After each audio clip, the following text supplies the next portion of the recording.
Bonjour mes amis tricoteuses et tricoteurs. Bienvenue au Guilty Knitter Podcast. Welcome to the Guilty Knitter Podcast, episode 5. 5 already. And I'm Vivian, and I'm coming to you from Montreal. I wanted to acknowledge my many Francophone friends, and if they're out there watching me, I wanted to say hi in their own language. So, yeah, this has been a really fun journey the last few weeks, trying this new thing out of podcasting, and it's been quite a learning curve, as I mentioned before, trying to figure out all the editing business, but it's coming along. I'm getting the hang of it, and I just wanted to thank you all for coming back. If you're a returning viewer, I really appreciate it, and if you're new, well, I'm very happy that you stumbled upon me, and welcome to the Guilty Knitter Podcast. And also, I actually started a Ravelry group, so if you want to go over there and introduce yourself, join in, that would be great. So it's just called the Guilty Knitter Podcast group, and I will be putting all my show notes over there. I think I will try to do it only in one place, so I'll keep them over there on Ravelry. And if you, and you can also find all my project notes, of course, on my Ravelry page. And I'm OSMVIV on Ravelry, OSMViv. And on Instagram, I'm at Guilty Knitter. So you can find me everywhere on those two mediums, or here on YouTube. So, yeah, I'm very happy to be back with you. I have... It's been a really interesting last couple of days. We had a friend of ours and a fantastic trombonist visiting Montreal for a couple of days, and she did a master class yesterday and actually Friday, and a concert Friday night, and then we had her and her husband over for dinner on Saturday night, last night, and we just had a wonderful time. It was really, really fun. It was great to have her. Abby Canant, look her up. She's had an amazing career, and quite an interesting one as one of the pioneer female trombonists in Germany. So there you go. She really paved the way. I guess things were never quite as bad here, in terms of misogyny in our business, but female brass players are definitely in the minority still, and back then they were really in the minority. Back in the, I guess it was 70s, 80s, that she was the principal trombonist in the Munich Philharmonic, and had a very tough time of it. Anyway, it's a very interesting story. Another thing that happened this week that was really fun is that my daughter asked me to interview. Well, she wanted to interview me for her podcast, which is called The Working Arts. And you can find it on iTunes, and it's really good. It's a good podcast, even when I'm not on there. She's a good interviewer, and she interviews mostly young women who are trying to make it in the arts. Mostly acting and singing and, well, theater in general, in London, the UK. But sometimes she branches out, and she asked me to be on her podcast in honor of International Women's Day. So I thought that was really nice. So I will put the link down below if you're interested in checking that out. So moving on, let's see now. I've got finished objects, but they're old finished objects, because this week I did not finish anything. I started something, but I didn't finish anything. So I thought, well, I'm going to pull out a couple of things from my archives to show you. I think I have 2 that I'll show you. Plus I have works in progress, whoops, and yeah, the couple of things that I've shown you before, but I also started something new, and 2 things actually. And I want to have a little segment about techniques, because I started that last week with talking about different purling techniques and method. I don't know if you call it a technique or a method, maybe. So maybe I'll just call my segment Techniques and Methods. We shall see. I don't know. Anyway, it'll be up on the screen, so you'll know when when it's finally broadcast. Oh yeah, and I thought I would have a little segment on podcasts, like kind of a review, but I'm really just going to bring up the ones that I like. I don't want to be dissing, people's efforts. So if I don't like a podcast, I probably just won't mention it. If I really like a podcast and I have some reservations, I will tell you what they are, but they're not going to be, I'm not going to, it's going to be, what, everyone has their favorite podcasts. If you're watching this, then you like knitting podcasts as much as I do. So you have your favorites already, but maybe if I talk about one or two that you haven't heard about, you'll check them out, and that's fun. So okay, that's right. And I will end with things that I'm looking forward to knitting. I've got my knitting fuel here. I think I've shown you this before. I got this from Espace Tricot. One thing I won't probably talk about a ton in my podcast is acquisitions. I will talk about them, but that's not sort of a focus of mine. If I happen to have bought something really, really great and I'm excited by it, I will definitely tell you.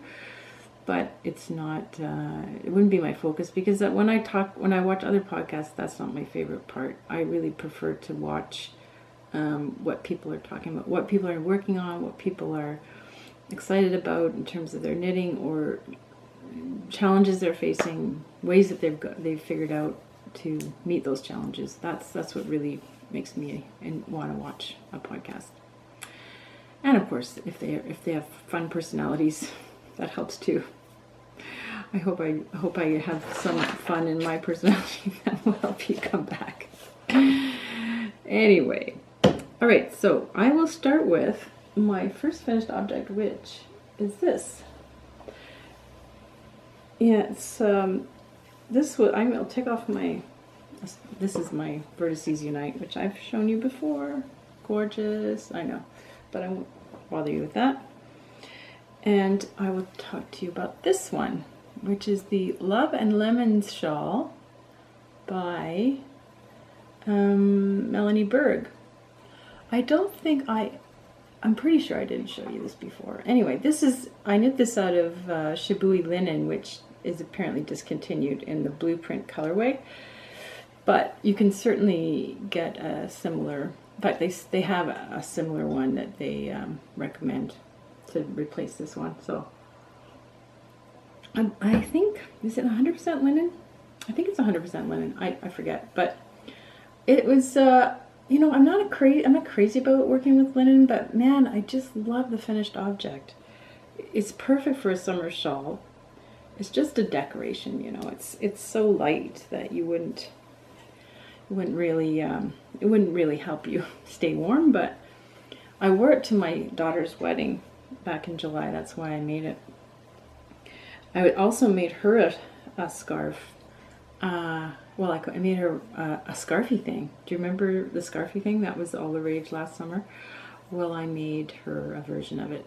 Not for her to wear at her wedding, because I thought, well, I would be pushing it. She has her taste. She's extremely fussy, and I thought if there was any chance that she didn't like it, I wouldn't want to have her feel awkward about wearing it at the wedding. So I just discarded the idea of trying to make her something for the wedding. So I just made her this for fun, because I wanted to make her something for the occasion, but to mark the occasion, I should say. And it turned out really well, I think. I'm not sure it's really what she would have chosen, but as a maker, I had to choose something that spoke to me, that I was going to have fun to make, because life's too short. I decided after trial and error on this that I only will make things that I want to make, because it's so many hours of your life, and if you don't enjoy it, then there's not a good point in doing it. Even for my beautiful daughter that I love dearly, of course. If it's a small thing, sure. A hat, whatever. A shawl, not so much. So anyway, the scarfy thing turned out really well, and I'm going to insert a picture of it right here, because she wore it the next day when she went out for dinner with her new husband, and it looked really pretty on her. I was very happy. So you'll want to see that. Anyway, and I'll maybe insert a selfie that I took of myself wearing on the wedding day with my skirt with this on. Why not? I didn't, yeah, it was a small wedding, so the pictures have not really been, haven't really come in. And I haven't really seen a picture of myself taken by anyone else, I don't think, which is kind of crazy. But yeah, it was a kind of an informal affair. It was a great day though. I enjoyed it. Anyway, so that's that. That was my thing. So let's see about this shawl. It was long to make, and as you can see, it's extremely long. It's kind of a niche long. I guess what would you call this shape? Well, it's a triangle. Yeah, and it just goes on forever. And I love these little. I mean, people complain about this kind of bind off, but I actually really don't mind. What do you call this kind of bind off? Oh dear, I can't remember now. Picot. It's a picot bind off. And it's lovely, isn't it? I just love it. So yeah, it made me, when I pulled this out to show you today, I thought, oh gosh, I forgot how much I really like this. And I'm kind of looking forward to wearing it again in the summer. So I'm going to put it back there to be a little bit of a backdrop for, I think I'll always have a shawl on here. And when I get my 2 shawls finished that are on my needles, then they will be up there in their turn. In the meantime, I'll put this one back on so you don't have to look at me in my boring gray shirt. There. I just love this thing. And it keeps me warm. Keeps me so warm. I'm afraid Monty's not in the vicinity today for some reason. He's sleeping in the other room. Very unusual.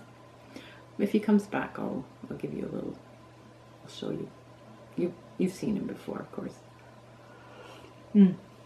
Actually, I can show you. I have a mug with his picture on it because I have this beautiful mug made. The design is by my niece, and I've shown this before. But there's little Monty, isn't he cute? And she's put so much into this picture, this drawing, painting, drawing, whatever. Of course, it's me about 30 years ago, so it's just, and I'm not sure I ever looked like this, but anyway, the hair is representative of my crazy hair, and there's notes on my earrings, and there's, you can see just on this one ball of yarn, you can see GK for Guilty Knitter. I don't know if you can see that. I certainly can't because my eyes are not good enough. And there's a couple of balls of yarn, and there's Monty, and there's my flowers, my favorite flowers, the peonies. She just put everything in it, and I freaking love it. Guilty Knitter. I just had to show you that. And I will put down a link. I mean, you know, I just think it's a nice mug. But my niece is selling them on this Redbubble site. And if she can make a little money on it, I'm going to keep on telling you about it because it's just, I think it's great. She did such wonderful work. So that's it for that. Now, so that was one finished object. Another one is this hat that I made. Like, is this, oh, not this Christmas, so it must have been last Christmas or something like that I made these hats for my sister and myself.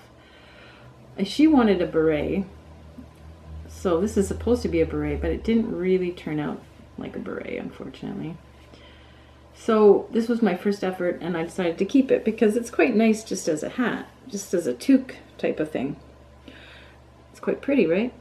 I made this with Barocco alpaca. Is that what it's called? Hold on. I wrote it down.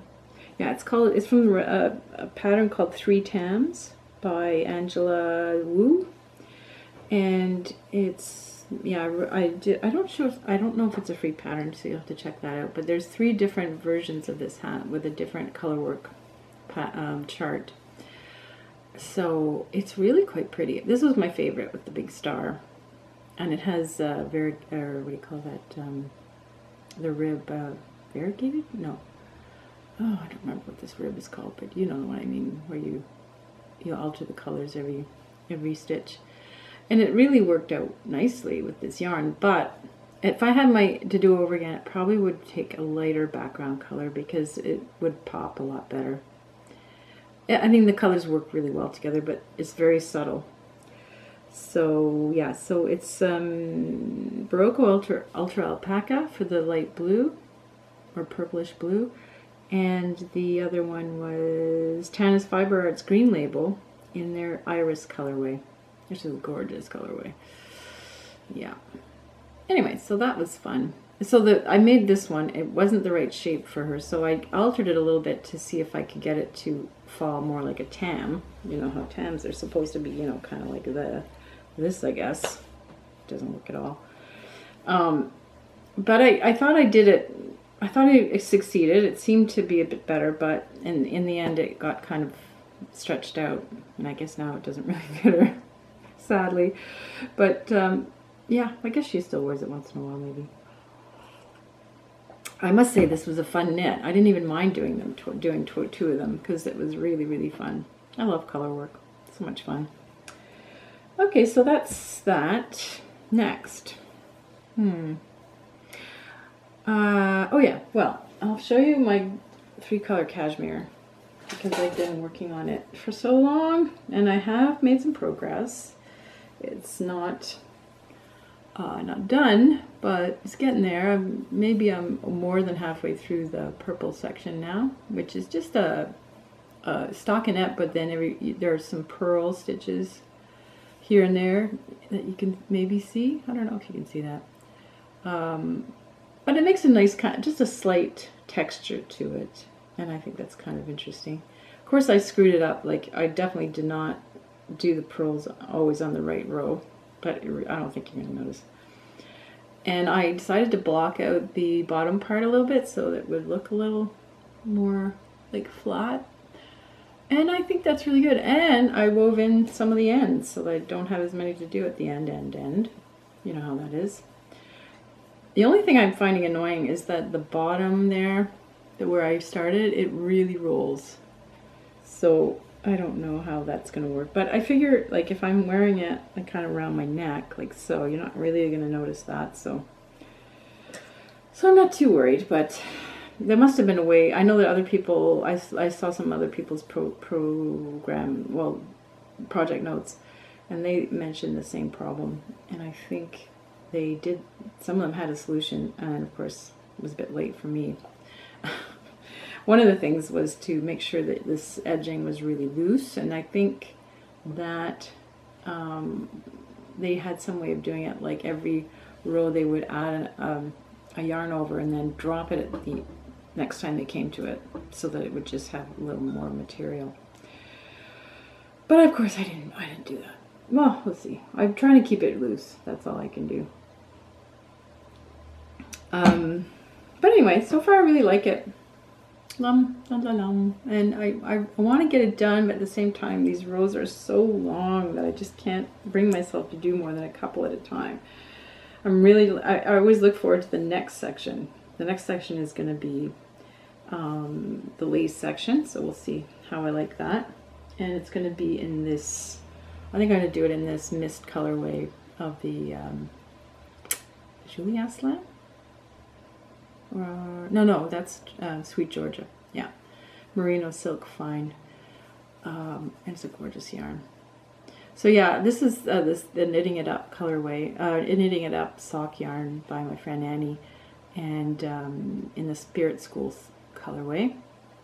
That's the mist colorway of the Sweet Georgia. And this is Purple Rain by Hedgehog Fibers in their Skinny Singles.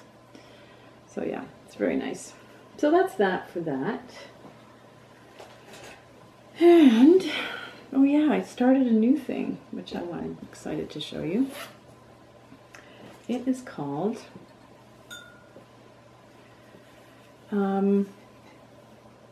this is A Girl's Best Friend. Look how well I've come along with it since I hadn't started it last time. I know I talked about it, but I hadn't started it. And here it is. So happy. So I'm knitting along. It's really, it's a triangle, so it's a bit hard to show you because this needle's a bit too short. But you see that lovely texture. I guess it's kind of a moss stitch kind of thing. And then some regular stockinette in between. It's just fun. It's really fun. But I'm almost finished. I think I have just one more section. 1, 2, 3, 4, 5, 6. I'm almost finished this. I am finished the 6th one. So I only have one more section and then I can move on. And I'm going to be using this brown, which I really hope is going to look good. I think it's a nice combination, and it'll be a totally different texture. Because this is this was Julie Asselin, Les Eaux Decay, in their Thé d'après-midi colorway. And this I'm going to add as well, which is the Mignardises colorway. The same thing, Les Eaux Decay. So, yeah. I have such bad eyesight. I don't even know if it's upside down. And I have to add one more color, and I'm not quite sure which one it'll be. This is kind of the color that's in the picture. It's kind of a gray in the middle. But this is earmarked for my my sweater, my branches and buds sweater that's coming up on the needles sometime soon. But it would be kind of close to the right weight. So I don't know. Maybe I should just get another ball of this. Anyway, can't quite decide. There's this color too, but I think it's just a little too close to this, and I don't think it's going to work. I have 3 balls of this gorgeous yarn, and that is a oh gosh, you know what? I'll write it in the down bar because I can't remember. I mean, I'll write it just here on the screen. I don't remember where I got that. Green Mountain, that was it. It's a Green Mountain yarn. So I'll write the real name. And so I have a feeling this is going to be just too, it's a bit clashy. It's too bad, but it's not quite the right shade. So I think maybe something like this. I don't know. I'll have to go and consult at Espace Tricot because I just need another one. I decided not to go with this white or off-white or whatever cream color. It's just too light a yarn, and I think it's too much of a contrast, so I'm not going to use that. Too bad. I'll have to save that for something else, which is totally fine. It's cashmere and linen. I think I can find a use for it somewhere along the way. Let's hope so anyway. Oh yeah, I will show you a couple of the bags I'm using because why not? This bag that I've got, my free color cashmere, is again Guilty Knitter swag from the Redbubble site, and it's beautiful. I wouldn't say it's the greatest quality. Like, it's not one of the things I got that I love the best, but it's handy, and I'm going to use it for my bigger projects. This one is right now. Where was I? Oh yeah, I was showing you this bag. My stupid camera just turned off by itself again. I was showing you this fun bag, which you'll never be able to find probably, but I bought it at Hog Hardware here in Montreal, which is kind of an institution. It's also kind of a dirty thing here. I need to throw this in the wash. Oh, here comes Monty. Anyway, this worked out really well. It's supposed to be a makeup bag, but look, it's got this really thick inside, and I thought this is perfect. It's made by Danica Studio, so that's all I know. Danica Studio. And look how cute this is. I have a nice pin, which I think I must have got at Espace Tricot. I'm not sure. Can't remember now. Okay, come on, Monty. Come on. Come say hi. Come. There we go. Here, come and say hi. Here he is. Looking pretty. Looking very scruffy, I'm afraid. Oh, poor little dude. Anyways, he's just going to sleep beside me here. So yeah, so that's this bag, which I quite like. It's a good size, you know, it's almost for, I don't know, it almost fits it fits a shawl if it's not too big. And then there's this little guy, which has my newest socks in it. I'm going to show you the socks first. And look at that. Yeah, pretty nice. I just found out I'm making these for my son's girlfriend, and I started this using Judy's Magic Cast On.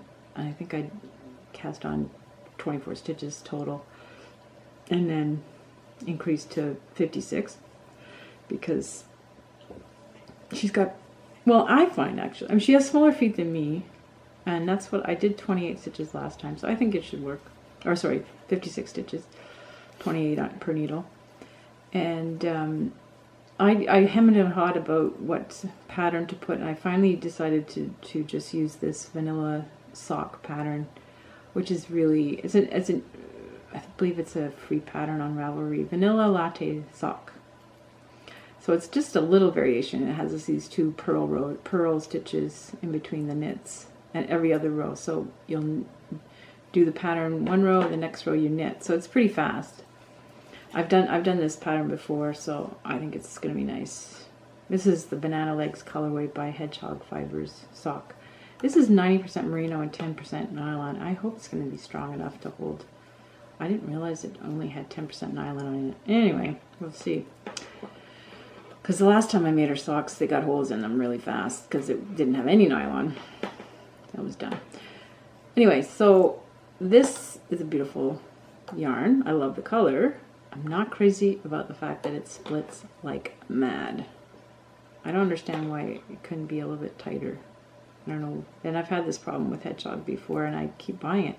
It's quite expensive, so I think for the price, you can do better, afraid to say, for sock yarn. I like their other stuff. But, yeah, I would go for Artful Bell before this again. I really like Artful Bell. What else? Actually, what else have I used? Good point. Not sure. I've used a lot of Artful Bell, for sure. So that's fun. And I just found out I only have 3 weeks to get these done, which is not, that's not so bad. But I'm not particularly fast knitter, and especially on socks, I tend to work on them mostly when I'm not at home, when I'm out on the road somewhere. And that's sort of because it's, I just want to work on my bigger projects when I'm at home. And because I don't really like to take my bigger projects out with me. So yeah, I thought maybe I'll get a row done right now while I'm talking to you. So that's that. I think the only other work in progress I have right now is my Cathedral Grove sweater, and I'm not going to bother showing it to you because it's basically in the same state it was in last time. Not quite. I did add a few rows. I managed to finish the increases on the front, so that's fun. I got to that point, but now I have a straight down for 9 inches. Heaven preserve us. It's a long way, 9 inches when you're doing cables, but it should go pretty fast because there's big needles and big yarn, and once I get to it. But I've just been so distracted by my new shawl that I've got on my needles and trying to get some rows done on my 3-color cashmere. I just really want to. I just haven't felt like getting any work done on the Cathedral Grove, but it will get there. Mare, I forget. I forget. I don't think it's going to be done by Dave's birthday, which would have been a nice goalpost. That's the 13th of May. I doubt it. That's 2 months from now. I suppose it's possible. I just think I have too many things on the go. But that's just the nature of who I am. I get bored on this with working on the same thing all the time. I really do. I don't know. What do you guys do? I know that some people are really monogamous knitters. Some people don't even have a stash. Like, they just buy something and they make things out of that thing, and then they buy some more yarn and do something else. I can't do that. No way, Jose. So, okay. Now, next thing. I'm just going to... Second. Oh yeah, I do want to talk to you a little bit about, so this is my techniques and methods section. my ongoing saga with my purling, I've noticed it's been really great that I have three projects that I'm working on that require a lot of purling, because it's made me really focus in and try to figure out a method that works for me. Well, I may never find a method that works. I may always be switching it up like crazy, because first of all, I think it's better for me physically not to be doing the exact same movements all the time. As a musician, I'm very cautious about that kind of thing, because I've had problems with repetitive strain injury in the past, and I don't want to have it again. So I'm really conscious of it. If I have the least bit of pain, I start stretching. Well, I already stretch, but I mean, I'll stop and evaluate like what the problem might be, and I try to stretch my hands out like various ways. Like this is one good way to do it. Just like moving and loosening stuff up, but do this then like that, or this is a really good exercise for carpal tunnel problems or tendonitis or anything. Like you just hold that for 30 seconds like that and like that. And this is something that every knitter should be doing, I think. I mean, maybe some knitters never have a problem. That's fantastic for them. But I know there are lots of knitters that do have a problem, that do end up with problems, and stretching is really, really helpful for that, because the problem is that when you overuse certain muscles, then they shorten, and that's what causes the pain, apparently, if I have that right. So you need to keep them really supple, really flexible.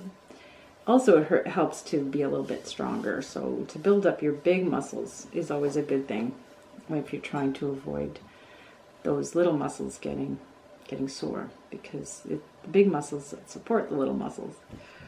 So that's it. Yeah, that's my little thing, my little PSA on that. So technique-wise, yeah, I think I'm, I did want to mention that on my socks, I think I mentioned at one point that I really was going to go back to DPNs for these socks. I was planning on making these whole pair on DPNs. I got to about like there.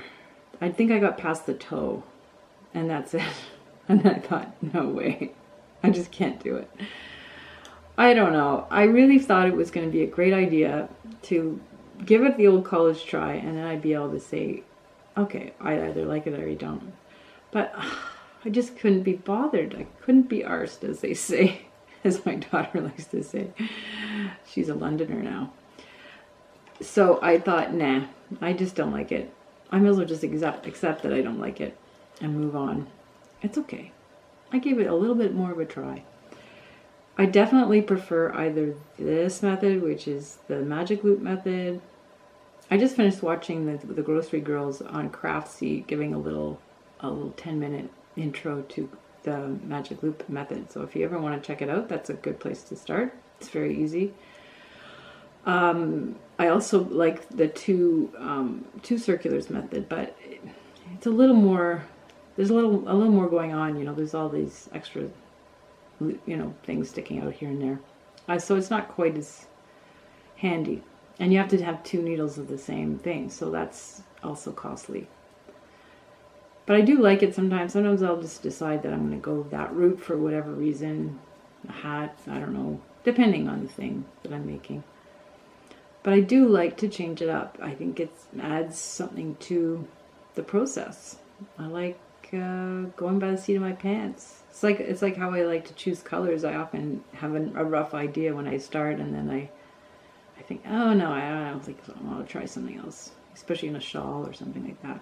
Oh yeah, so this is my absolute favorite sock bag, but also I think it might be my favorite of all my project bags.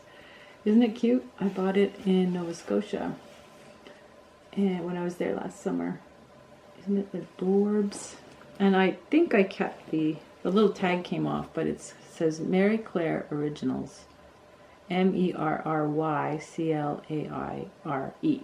Mary Claire Originals. And I imagine she's on Etsy. I don't know.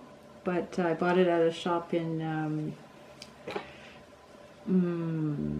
well, in Nova Scotia, in a small town. I forget the name. I forget where it was, actually. But just lovely. I like the drawstring. I think that I prefer drawstrings over zippers, because zippers are a pain. You have to be really careful not to, you know, that they don't get stuck. Your project doesn't get stuck. So that's, I don't know. I'm not going to be showing you every time all these. I don't get new project bags every week or anything like that. So I'll just show you, and that'll be that. If I get a new one, I'll let you know, but it won't be very often. So with these shawls that I'm doing, with the shawls, because I have so much purling to do, I use mostly Portuguese. If I have a whole long line of row of, you know, 200, 300, 400 stitches, I will use Portuguese for sure, because it's just the easiest thing. But I do find that my thumb sometimes gets a little sore, so I have to be super careful with that. Which means that it's very nice that every other row I'm not doing Portuguese, obviously, because I'm knitting continental style, probably, mostly.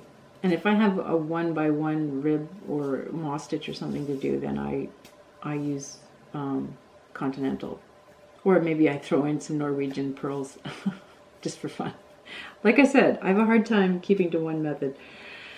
The only thing that worries me about that is obviously the tension could be different, which is could be a problem, you know. But I don't care. I don't care that much. I think for something that's where it's really important, then I will be more careful about not switching back and forth. But I think for a shawl, it's not going to matter that much. I really hope not, anyway. In terms of fitting, you know, obviously it doesn't need to fit, really. So I'm hoping that it'll be okay. That's what I'm betting it will be okay. So moving on to, oh yeah, so for my podcast section, I think I've already mentioned to you about the Fruity Knitting podcast, which is hosted by Andrea and Andrew. And they are living in Germany, but they are Australian, and they're super great. I love their podcast. Andrea is a very, very high, like, proficient knitter. She's an amazing knitter, and she loves complicated patterns. So she's very into teaching, also, like trying things out, and she'll show you what she's done, her modifications. And she pretty much modifies every pattern she does, I think, and that makes it very interesting. It's very educational, and they interview people from all over the world, and knitters from all over the world, and designers, and they do little segments. Sometimes she does an interview. Yeah, she'll do an interview, and then also there's like a segment where a designer or a knitter will talk about their work. And so yeah, you're getting this taste of it's really a global network, global movement that we're in, this whole knitting craze, and may it last, long may it last. And she's such a good knitter. I mean, you'll be amazed at her projects. And she actually is doing this full time. So they have a Patreon page, so you can sign up to give them a little help every month if you really like their podcast, which I have actually done, because I think it's worth it. I mean, she's bringing so much to the community with her podcast that I think it's really worth it. Andrew's also he's kind of more of her assistant. He's also a knitter, but he's not at the level she is. And she's the one that spends most of the time on the podcast, I think. So that's one I would recommend highly. Of course, you know the Grocery Girls. Everybody does. I like the Grocery Girls a lot. They're so fun. I mean, I enjoy watching them. And their banter and the way they get along is a lot of fun.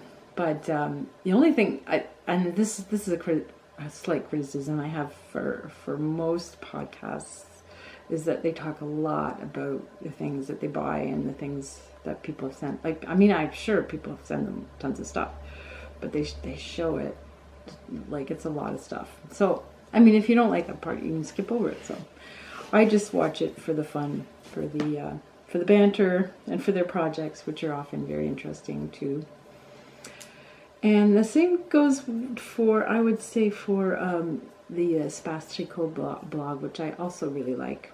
But again, they're a store, so they obviously do talk a lot about their products. I have no problem with that, but at the same time, sometimes I skip over it. Whatever. I don't actually, to tell you the truth, I never skip much because I just sit there and knit through it, and I don't really care. But if you don't like that part, then you can always skip it. And with Christy Glass, I really enjoy her interviews quite often. And she's such a great personality. I think she does a great job, and she works hard, and she comes out, I don't know how she puts out so many finished objects. But they're always fun. I like her little finished object videos. So Christy Glass is a good one. The Stitchin' Sisters. Cozy Up with the Stitchin' Sisters. I like this one too.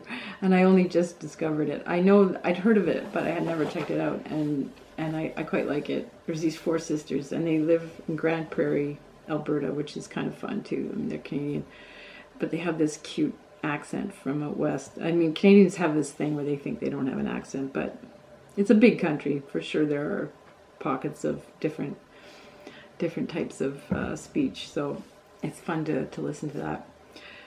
And they're good. They have big output of finished objects. There's 4 of them. They're not always on every week, the 4 of them, but it'll be at least 2, I think, out of the 4. I've only seen like 3 episodes. And they do designs too, so I'm going to check those out. And there's the Skane Deer podcast, which I also quite enjoy. She's living in London. She's Norwegian, living in London. She's good.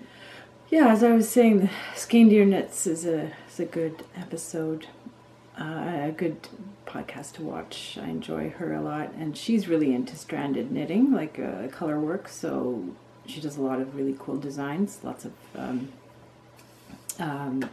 gloves, mitts and sweaters. So she's cool, young woman. And Amy Florence, which is Stranded Dye Works, Stranded podcast. She's a dyer, and she also lives in England, south of London, I think. And she's really cool too. So those are a few of my podcasts that I like to watch, and hope you check them out. So I'm almost at the end of my episode, but I did want to show you. I wanted to again in my queue, branches and buds, still in my queue. I can't wait to start this sweater, but I really have to wait because I have so many things on the needles. But I will make. I'm just sitting on poor little Monty here, just trying to show you my my house slippers, simple house slippers, which I made a while ago. But look, yeah, got a hole in them. So I want to make a new pair, and I thought. Because these ones, this is a really nice yarn, but it has no nylon in it, so it was a dumb choice. So I'm gonna actually pick out some leftover sock yarn and double it up, and have sort of a marled pair of slippers, and I'm gonna attach these little. You see this? It's like a little tab, so you can pull them onto your feet, pull them on and off, which I think is a great idea. And that was my friend Linda's idea. And she actually, this is a funny story. She had a sweater that she really liked, and inadvertently shrank it. I mean, she felt it. It came, it was like life-sized, and then it was doll-sized. So she cut it up, and she gave me some of this for these little tags. These little tags from my slippers. So I think she's probably got a lot more, but I might just reuse these ones because these ones are obviously these are for the garbage, I guess, sadly. Anyway, so those are my queue. That's what's on my queue. And I think that's it for today. I think this has been quite long, so I think if you've managed to make it to the end, well, I thank you very much for being here. Namaste. And Can you tell I've done a bit of yoga in my life? Yeah, I just, I'm really happy that you have taken this time to spend with me, and I hope you've made a lot of progress on your knitting, and that you have some things that you want to share with me. Feel free to do so. You can put a comment below this video, or you have to scroll down sometimes to get to the spot where you put down the comments. But please do, and press like and press subscribe if you want to see more. That would be really wonderful. Thank you so much for coming. Happy knitting!